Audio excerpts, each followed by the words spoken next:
everybody. Welcome to Table Talk, a place for honest conversations and getting to meet friends. I'm Betsy Thompson, and so excited to be here hanging out with Pastor Levi. Mm-hmm. It's going to be super fun. Well, good. I'm so glad you're going to have a good time. Right. Listen, this is the crazy thing, and this is why I asked Levi to come join me again on Table Talk, is you've been here over half a year. I have, indeed. Right at, 7 months, Right I at think. 7 months. That's crazy. Yeah, it's gone by quick. It's gone by really quick. But you know what this, because Luke Wilbanks and I were talking about this, and he's the one that said, well, Pastor Levi's been here 7 months, and I went, oh my gosh, it feels like way longer than that. Thanks. In the best of ways. That's right. Feels like you've been here forever. Forever. So, there you go. But and it's like, oh my gosh, it's gone really fast, but it also just feels like you just belong here. Well, there you go. You know? Like that. Yeah, which I think is really cool. And I think most people would say, like, yeah, this Levi just came right in and fit right in. Yeah. And another thing I think that's been really cool is the number of people I talk to that say, my first Sunday was Levi's first Sunday. It is wild. I've talked to several that way as well. So, yeah. Which is, is really cool. But also, I'm like, Lord, you're doing a thing, and we didn't even know you're doing a thing, and He's doing a thing. Right. That's right. We just get to be a part of it. That's the truth. So you've been here, and like I said, it very much feels like it's just very normal and natural that you're here. Right. And I think that God did most of that, but you also have been super purposeful. And people have seen that. Gotcha. What are some of the things that you think you came in and you were like, I want to do I want to come and do a really good job here. God, I'm moving my family. I believe that God's called me here. Yeah. What are some of those things that God said, hey, this is important?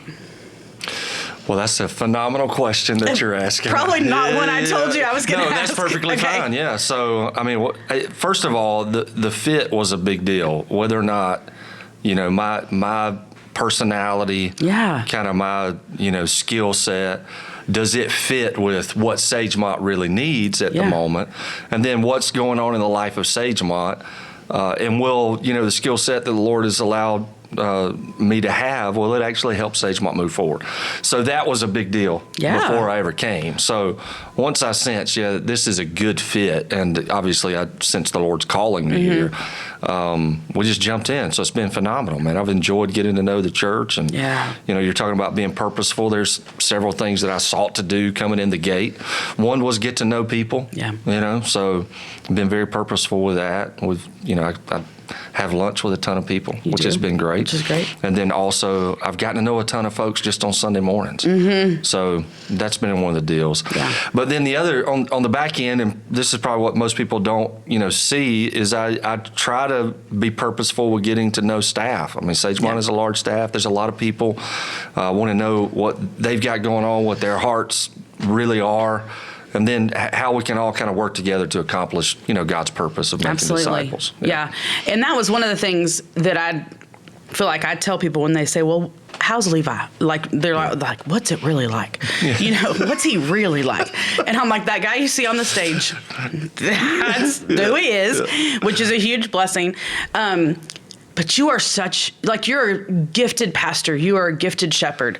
The thing as staff for me that's meant the most is you are a wonderful leader. And you are very purposeful in leading the staff. And I think for us, that has just meant so much to have somebody come in and walk in your office and sit down and go, what you doing? Yeah.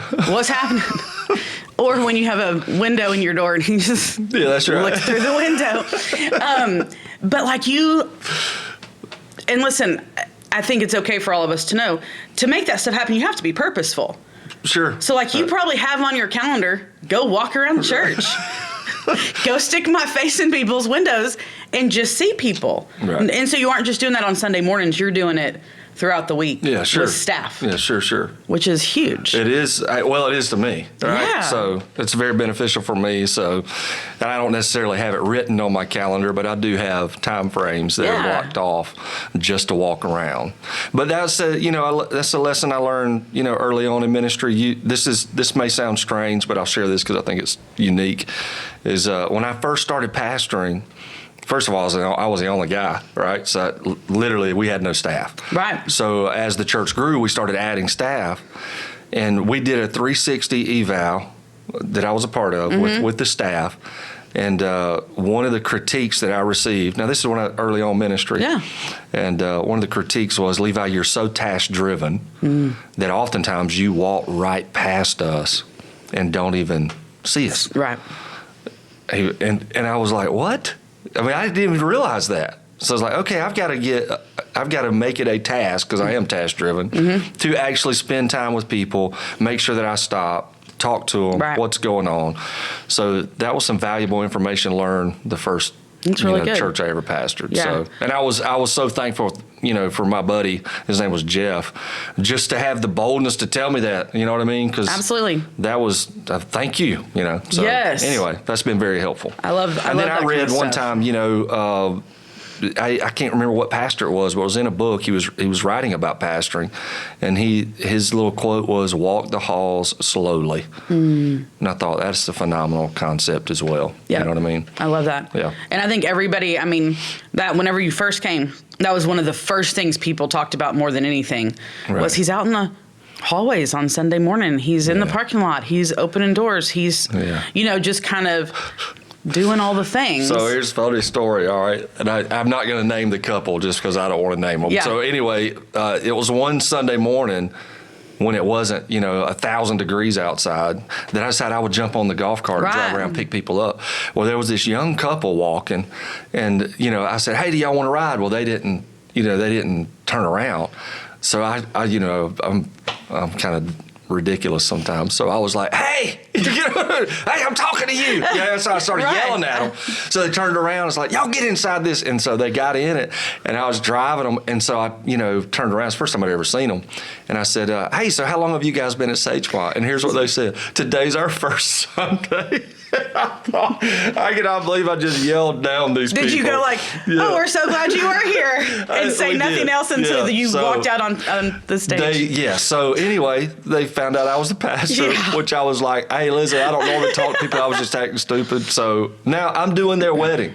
No way! In October. Oh, I so they love were that. they were engaged. They were looking for a church home, and they are an unbelievable couple. That's awesome. So Chris and I've got to sit down with them and meet with them already. But anyway, it's just kind of funny. Your first interaction was screaming at them. I know. So pretty unique. But that's really cool. I love that so much. Talking about Krista and the family. They're here now. They are here, which now. is awesome. Yes. So glad they're here. Yeah, 5 weeks in, they've had the worst heat ever. True. For us. A hurricane, and then what else has happened? I guess that's basically it. That's enough, isn't it? Listen, the world's been wild. So it's been kind of wild. The world has been wild. But they're doing great. Okay, so y'all were here for the hurricane. You did not flee. Correct. You stuck it out. Oh, yeah. And house was fine. And y'all didn't lose electricity for that long, did you? We didn't, but I don't like to share that. But no, it's okay. Listen, I think it makes a lot of us feel better. We're like, okay, good. Yeah, it wasn't too bad. Well, I felt horrible after I think it went out the morning of, because the hurricane was like 4:30 in the morning when it really hit. So we lost it, but we got it back that evening. But then as I started talking to people, they're like, we still don't have power. And it had been a week later, and I was like, oh, I'm so sorry. And I didn't want to say, I've had it all week. You feel bad when you're like, sitting in the AC. Mine came back, I know. Did y'all get up and watch it? Did y'all hunker down? Did y'all just sleep through it? A little bit of both as far as sleeping through it and watching it. Obviously because it was so early in the morning. Yeah. The kids just slept through it. There you go. But, we woke up, and then, once it had kind of passed, we all looked outside. Obviously the yard is, in disarray, to say the least, as well as others. And so I was like, all right, let's get out there and clean it up, because it was cool. I know. You know what I mean? I was like, let's get out there and clean it up now. So we got out there and cleaned it up. I think before some of our neighbors even woke up, they were like, did y'all not get Your hit? yard just skipped right over. That's right. Your house. And then another family down the street, they saw all of us out there working, and the guy who lives there, he said, it looks like Little House on the Prairie down there.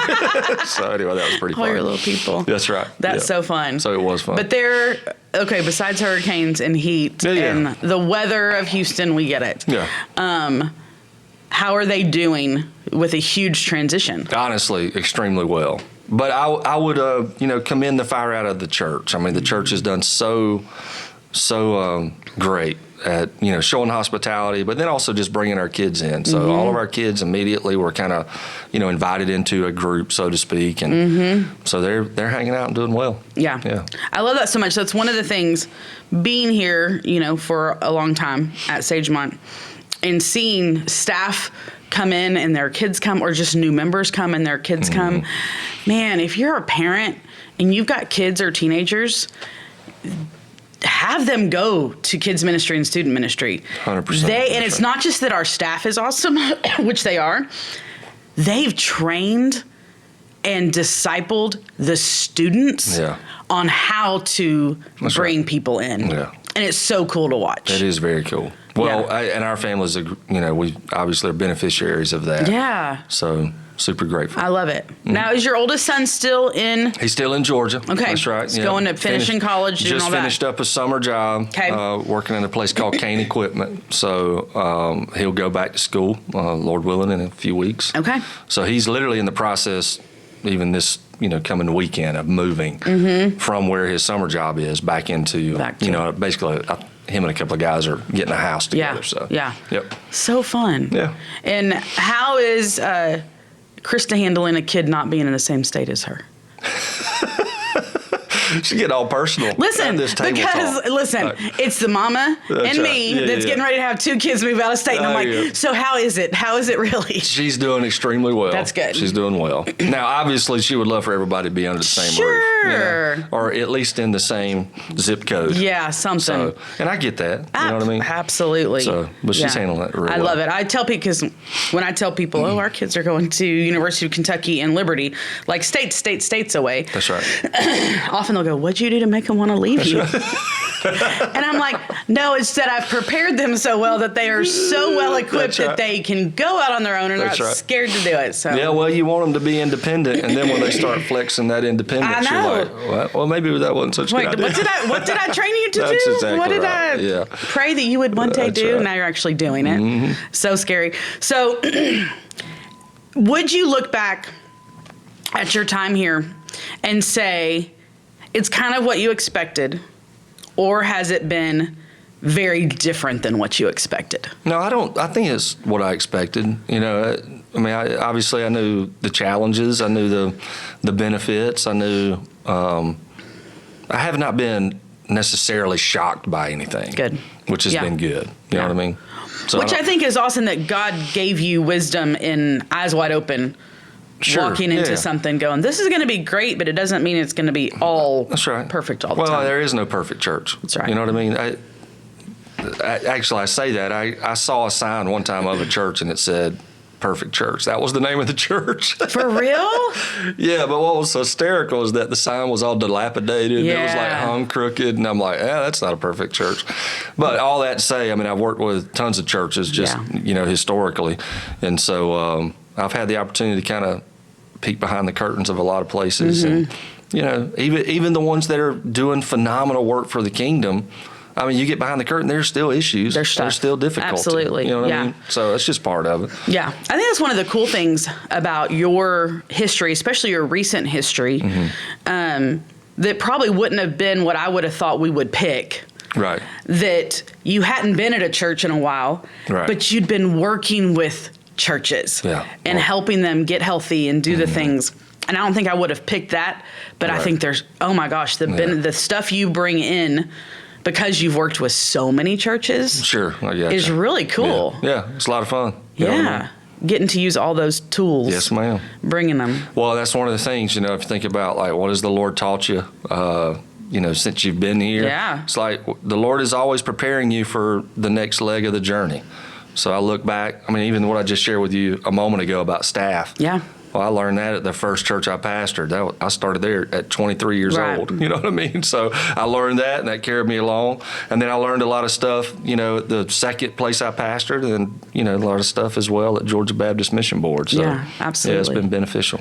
What are the things that you feel like, and I feel like I asked you this question when you first were coming, what are the things you're most excited about that you maybe see that are coming, or that you're planning or working toward, and you're like, God, if you can do this, this is going to be cool? Yeah. Well, I mean, there's several things that come to mind, but I mean, what I'm most excited about now is just getting clarity of mission, clarity of strategy, and helping move the ministry to accomplish that particular strategy. Mm-hmm. So I'm excited about that in concept, but I'm also excited about the synergy that it's brought to staff in a short amount of time. So that's been super encouraging. And then I'm excited too. You know, we're kind of looking at, I've got a lay team that I'm pulling together kind of as an ad hoc team along with the lead team of the staff. And we're going to walk through a process to help us uncover the potential for Sagemont over the next 3 to 5 years and really have some clear objectives that will give us an answer to the question, where are we going? Mm-hmm. So, you know, you kind of get to those, I call them, you know, clarity questions. You know, what do we do as a church is a clarity question. How do we do it? Mm-hmm. That's clarity. And then where are we going? So we've been spending all our time, what do we do? How do we do it? So I'm excited about the opportunity to jump into where are we going. Yeah, I think it's really fun because even as a staff, I feel like we're starting to get a little bit of a breath to not just be reactionary. Oh, yeah, but to start going, oh, let's actually look at where do we want to be? That's right. And then what do we do to get there? Yeah, that's and right. Getting to do that because, you know, COVID and transitions and all, your reaction, you know, we've been very much reactionary. This is happening. We got to take care of this. This is happening. We got to take theirs. And that's the natural tendency for leaders as well as any church. It's the 80-20 concept. So if you're 80% reactionary and only 20%, you know, being proactive, that's upside down. Yes. So you want to flip that. Yeah. Let's be 80% proactive and 20% reactive. Mm-hmm. You still have to react to things. All the time. So, it's just going to happen. But you don't want to allow that to dictate your day or your month or your years because then you're not leading.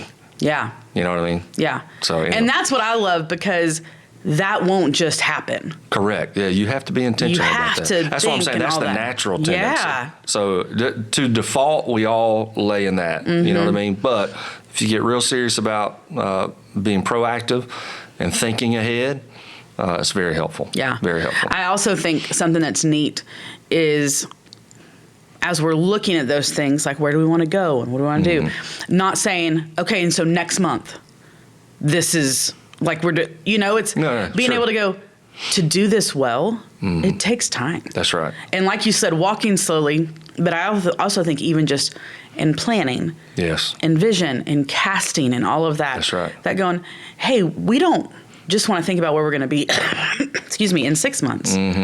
We don't think about where we're going to be in 5 months. I mean, 5 years. Right. You know, and so having to slow down in some of that, which I think is a really good thing. It's, well, super helpful to me as well. And that's one of the things I enjoy doing. I enjoy pulling out 30,000-foot view and really asking again, I'm talking about myself here, but here's what can I do over the next 6 months that will help move the ministry forward? Outside of my daily routine, I know I've got to write sermons. I know I need to spend time with staff. I know I have staff meetings. I know I've got people I got to, outside of the normal pastoring duties, what are 3 things that I can do, really probably that only I can do, that will help move the organization forward? So I did that walking through the door. I just finished doing that again for the remainder of the year. And I just picked 3 key objectives to focus on. And I enjoy doing that. That's a ton of fun. So that's probably not even a remote answer to what you asked. No, I think it's so good. And I think it does that thing I was talking about, that leader in you, that if people on Sunday mornings, they see Pastor Shepherd. Yeah. But I think it's so good for them to know you're this leader that's very purposeful. I gotcha. And I adore it. And so it's fun. Well, it's fun. I appreciate it. I'm a little embarrassed. I feel like you're bragging on me, which I appreciate. But it's okay. God bless. That's really why I brought you here, just to go, he's really cool. No, I'm just kidding. Yeah. Hey, I did want to ask you something about sermons because you brought up writing your sermons and all that kind of stuff. So depending on the Sunday, sometimes I'm in 9:30 service, sometimes I'm in 11:15 service, depends on what I'm doing. I will tell you very often, and this last Sunday was one of those Sundays. I was in 11:15 service, and when I got home, I went and looked at 9:30 service to see if you said the same stuff in both services. Because sometimes, you're like, hey, and you can almost tell that you're like, the Lord just brought this to my mind, and I'm sharing it with y'all. How much of that is like you actually have everything written down And how much of it at some point do you kind of go, hey, y'all, I'm sharing this with you because it's what the Lord has brought to my mind to share with y'all? Well, I manuscript the sermon.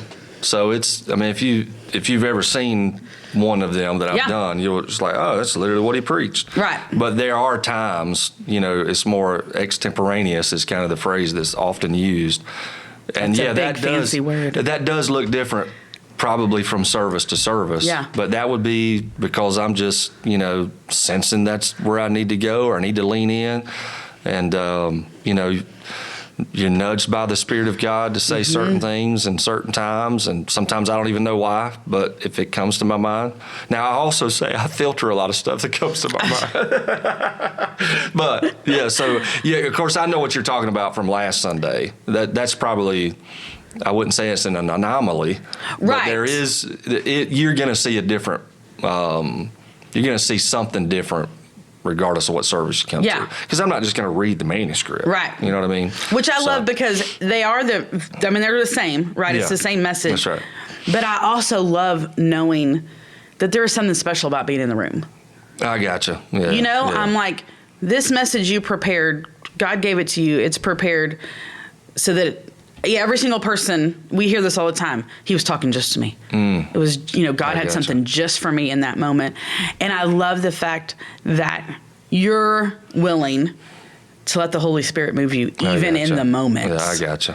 Well, I would say if somebody's saying he was speaking just to me, that's a work of the Spirit 100%. And the Word. You know what I mean? Because yes. It is unique because if you said, well, what exactly did you feel like the Lord was saying? They may have something completely different than the person next to them. Absolutely. You know what I mean? And most often they do. That's right. And that's the work of the Lord, and I adore that. I do too. Yeah.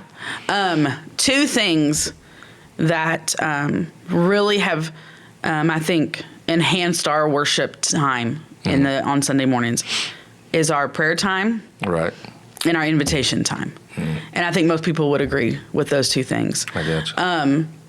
Why were those so important to you? Well, first of all, the prayer time was already instituted before I got here. Yeah. And I do remember Bill saying, hey, do you want us to continue to do that? And I'm like, yeah, I love it. It's been really neat. I thought it was phenomenal. Yeah. I enjoy it. It's a great opportunity for us to, Jesus said my Father's house be a house of prayer. That's so right. we're praying together. As far as the invitation, I mean, I've been doing that since I started preaching. Yeah. But I also, this is pretty dogmatic of me, what I'm about to say, but I don't feel like you've preached unless you've invited people to be saved. So that's just a core tenet of my own heart. Right. Even when I taught preaching at a Baptist college, that's what I shared with them. It's like, if you're preaching, give people opportunity to respond to the gospel. No matter where you start in your text, end up at the cross. So I love that. The invitation to me is just huge. Yeah. And and we've been it's been a God thing, the invitations, because we're seeing a lot of people come to know the Lord. But that doesn't always happen. Sure. There are going to be times when a sermon is preached, an invitation is given, and perhaps nobody responds. In other words, in a visible fashion. We just got to trust the Lord's going to work regardless. Right. And I mean, I don't want to get too theological on that question, but the New Testament says the Spirit and the bride say, come.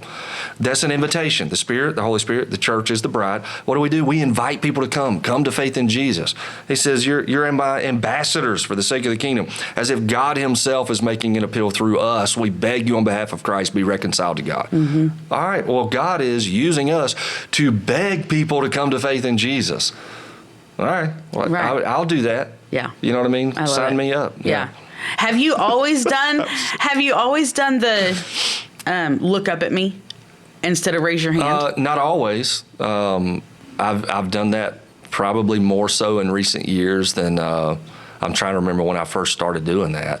It's been several years. I'd never seen that before, and I like it so much. It's super helpful for me. Now, I do get the question a lot of times, which is interesting to me. It's like, of the people who look at you, how many actually, walk forward? Sure. And I'll say usually about 50%. But here's the thing. This is why I do the look at me. I can see the people who are looking at me, and if they don't come forward, I pray, I run into them in the hallway. And I have many times. And some people will come to me, it happened last Sunday, through the guest line. Yeah. They shook my hand. I'm like, you were looking at me this morning. They're like, yeah, I was. I said, so you prayed to receive Jesus today? Yes, I did. I said, well, I'm so fired up for you. And I immediately hooked them up with our connection center. So all that to say, it's a help to me because I know who's looking at me. Yeah. Now, I can't keep up with all of them. Sometimes I don't really know who. I can't really see them in the balcony, but that's kind of the reason I do that. I think it's a neat personal way to do it in a large way. Sure. And I love that. I got you. I think it's really, really cool. Well, good deal. How can the church, 2 questions. Yeah. How can the church be praying for your family? Yeah. And then also, how can the church specifically be praying for you? Well, I think for the family that God would just continue to, provide and protect. But also, I pray for my kids that they would see their spiritual giftedness and they would be used in the body to help the body mature. So that would be a prayer. And then as far as praying for me, just continue to pray God give wisdom to me, And then it's interesting in the life of a church. You're going to have some people in the life of church, I'm talking about church members now, who really want, like, let's go, let's go, let's go. And then you're going to have some others who are like, man, we need to slow down, we need to pump the brakes kind of deal. So managing that and this is where I have the shepherd-sheep analogy, not every sheep runs the same pace. Yeah. So how do we lead the whole herd, so to speak, together in unity, because we don't want to outrun, but then we also don't want to just sit, so, managing that pace well, and just praying God gives wisdom on that. I love that. Is a good one. Because when we start seeing new stuff, we get fired up. Exactly. And when you get fired up, you want to start going. And so it's finding that good balance. That's right. That's right. That. Well, and doing it in a way that, again, I'm a shepherd of sheep, not a cowboy, on the range that's whipping, the animals to get in line. No, the shepherd, the way he leads is radically different. Yeah. So I guess praying that I would just have that shepherd's heart. I love that. Yeah. And pray for all the sheep. Yeah, sure. That's right. Yeah. Pray for the body, that we can have unity. That's right. That we can have patience, that we can have excitement, that when it's time to go, we're ready to go, and when it's time to... Well, and there are times to lie down. Absolutely. You see that in Psalm 23. I mean, he makes me lie down in green pastures. Well, okay. That lying down's you're not going anywhere. So there are times that's beneficial. And, from a shepherd's standpoint, and again, I'm thinking about all this stuff I've studied about shepherds and sheep right there. Or sheep, not sheep. Sheeps. That's right. But is, kind of understanding the flock and understanding what their needs are and what's going to be best for them. So that's the prayer. It's going to be really cool. Yeah. Somebody's watching, hasn't ever been to Sagemont. Yeah. Why should they come? Well, first of all, if you're looking for a church home, you can't find a better place that I'm aware of. People are loving. You need to come because you need to put yourself in the environment of God's love. We know God loves us because of Jesus, who came and died for us, was buried and resurrected. But we know on a practical level that God loves us because of the service of the body. So God's love flows through Betsy and ministers to other people. You experience that when you're in the body. When you're out of the body, you don't experience it. Yeah. But you also need to be involved in the church so that you can express the love of God to others through your service. So that's huge right there. But again, our desire, we're trying to help people take their next step following Jesus. So regardless of where you are in your walk, we want to help you figure out what that next step is. That's the goal. Yeah, and I think it's so important for all of us to remember that we are in this sanctification process. Yep. None of us have ever done. I have next steps with Jesus. You have next steps. Right. Yep. Every single person has a next step. That's right. In their relationship with the Lord. 100%. And we just want to help you take whatever that next step is. And there are those who haven't even come into a relationship with Christ. Your next step is to trust in Jesus. Amen. Nobody's an accident. We're created by God and for God. What separates us is our sin. We all deserve death and hell because of sin. But Jesus came and died for us. We ought to die for our sin, but Jesus died in our place. He was buried and resurrected. You trust in Jesus, that's when you are in the family. You're stepping over the line of faith, stepping out of darkness into light, stepping out of death into life. Yeah. There's a lot of steps right there in that one step. That's right. So that one step. Yeah. So we love helping people do that. Yeah. Yeah. Come hang out. Come see us. And listen, on Sunday mornings, he's by the orange and white balloons. 100%. After church. Come see and me. he might just be the guy in the golf cart yelling at you. So turn around and see if somebody's hollering at you. That's right. There you it go. might be him. Right. Except it's real hot right now, so you're probably like, I'll see you inside. There you go. That's the truth. Thanks for spending time this morning. Yeah, enjoyed it. Appreciate all you're doing. Excited that everything the Lord is doing in this place. Very much through so. you, through his people. It's been exciting to get to be a part of it. So if you need a church home, come join us. If this is your church home, come join us. Come be a part of what God is doing here at Sagemont. Sunday mornings, 9:30, 11:15 in the big worship center. Connect groups, 8 o'clock, 9:30, 11:15. Spanish service at 11:15. Students at 9:30. Kids all morning.